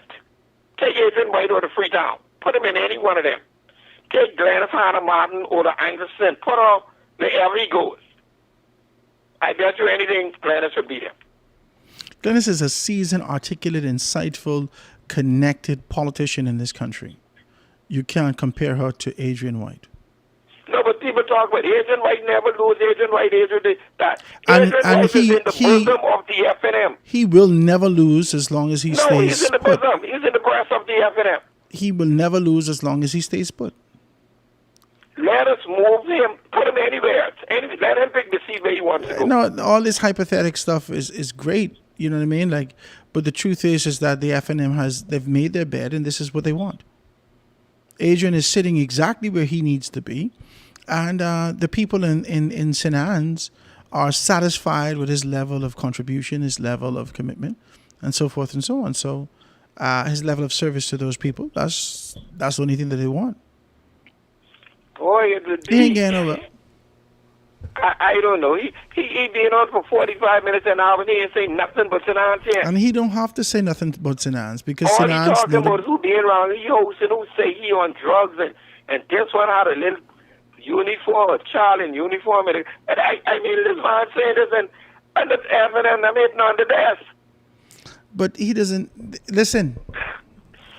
They are following in the footsteps of the leadership that exists in this particular space. The Free National Movement is falling into absolute disarray by following Michael Pintard. Michael Pintard is right now, I call him the caretaker of the FNM now. He's not a caretaker. He's not a caretaker. The weeds have grown up to the necks of those particular persons. He's not a caretaker. Everything is unkept. He is not being able to maintain anything. He's definitely not been able to develop anything in the organization, and he's not cast a vision. But you're from Grand Bahama. The person that was picked for the senator, the young man who was picked by Mr. Pintard for the Senate, to be in the Senate from Grand, you know him? That might have been the best decision. I don't know him heavy like that. I know of him. You understand? He may know me more than I know him because he's a little bit younger. He ran Mr. Pintard campaign. He's a little bit younger than I am. No, I don't know about the relationship, but I know that he's trying to figure all them FNM in the Bahamas. His name was floating around as a candidate who was supposed to be able to get the nomination for Central Grand Bahama. Okay. He did not get that nomination in Central Grand Bahama. You understand? And so I don't know whether or not that kind of a trade-off existed for him to kind of retain a position in other spaces. And what's the lady name? The female member of Parliament? Frazette Gibson. Frazette, yeah. I've never really heard about her. She said some things that I give and take. She said some things. Frazette is going to be good in the House of Assembly. Well, first appearance, she did well. Yeah, she's poised, she's polished, she's done this before. She's represented. a while, once or twice, but no, she's good. She's good, and she's going to be good. And I was very much impressed with my boy. Who's that? Obi Roberts. Yeah, but very impressed with Obi. But I'm saying Obi is my guy also. But I mean, the introduction of being able to talk about this concept of murder for hire, the allegations and so forth and so on, I thought it was an inappropriate space to do it. That's it. That's all I was. Yeah, but it's an inappropriate space. If they needed that to come out, they couldn't let nobody else do that other than Obi. See, Obi is going to take a step from his dad. They ain't scared of nothing. Mm-hmm. Once they know they're right, boy, they hold you. If he walks in the steps of the Honorable Bradley Roberts, he can go a good way. If once they get that on you, and they don't do their research and they get you, but you might just live with that. They let that get away. Mm-hmm. See, and then Obi Roberts, the way he talk like I get under Lewis. No, but Obi has a lot to prove, and he has to do everything that he can to be able to shake himself from the shadows of his father. He has to. And so he's going to have to be able to stand strong and be able to speak with clarity to certain positions and continue to be able to make some things happen like that. Yeah. But what is can be a little dangerous for him is that there are going to be a lot of political people that is in the political arena that is going to be comparing him with his daddy. Boy, if your daddy, if they said that to your daddy would have just said that. So he's going to have to live a stage of his daddy at some point, at some way. No, well, he's going to have to be able to tell people, well, I'm not my father. I'm my father's child, but I'm not my father. And that's going to have to be enough for them to be able to understand exactly what's what. And so we'll be able to see exactly what's what. But I get out of here now, my brother, and I can be able to hit you up later on. So Yeah. I can say, keep listening. Let me hear some music. Let me hear something. Thank you, my Okay. brother. Okay, thank you, man. I appreciate you. Well, ladies and gentlemen, that is the show today. I want to thank you so very kindly for being able to be here with us. Like I said to you, if you want to be able to dive in with us and get deeper into these kind of conversations, I would love for you to be able to do so. We are here. This is the established position for us. This is what we're going to be doing, right? This is what we're going to be doing going forward. So we'll be here in this kind of a space and continue to be able to make some things happen. You can give me a call, like I said to you. Hit me up, 827-0111, 827-0111. And we'll do our best to continue to be able to dive in with you and talk about these things. I'm always grateful that you're here. Always grateful. I really am, man. I want to say that. I want to say that to you. I think that it's important, and I wanted to kind of sink in for you to be able to know that this is something that I'm serious about. I don't have to do this. I don't have to do this. Okay, I don't have to be here. I don't have an agenda. But I just want to remind people, I'm not here to be able to push the FNM's agenda. I'm not here to push the PLP's agenda. I'm not here to do any of those things. You understand? I'm here to be able to remind you the position that you've been called to and our responsibility to be able to make some things happen. That's it. That's it. Our responsibility. We are responsible in being able to do some stuff in this generation before we die. With the strength that we have, with the education that we have, with the exposure that we have, with the experiences that we've collectively been able to garner, both locally and abroad, it's important that we take this position and move our country forward, man. Talk to me. How are we talking? We got to move our country forward. We've sat down at the feet of politicians, and these politicians have gone from A to B to C in average in their mindset. And a lot of them are now floating amongst this kind of a C minus D plus concept, where they're looking for things for themselves and not concerned about the task at hand. And so we're going to be talking about that and talking about a great deal of those things. I want you guys to be able to stay here with us. We're going to play some music for you in a bit, and we're going to be able to see you tomorrow. Like I said to you, if you want to be able to be a part of what we're doing, we will absolutely love that and jam with you as we continue to be able to do that. If you are a host, if you've been working on radio stations, if you're looking forward to being able to get your voice out there and do some things like that, I'd love you to be able to give me a call. 827-0111, 827-0111. We can be able to help you and take it from there. All right? Guys, have a beautiful day. The Foundation with Howard Grant. We'll be back right after this. The foundation.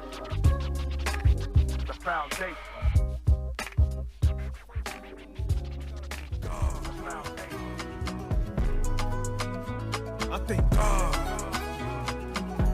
First and foremost, I gotta thank God.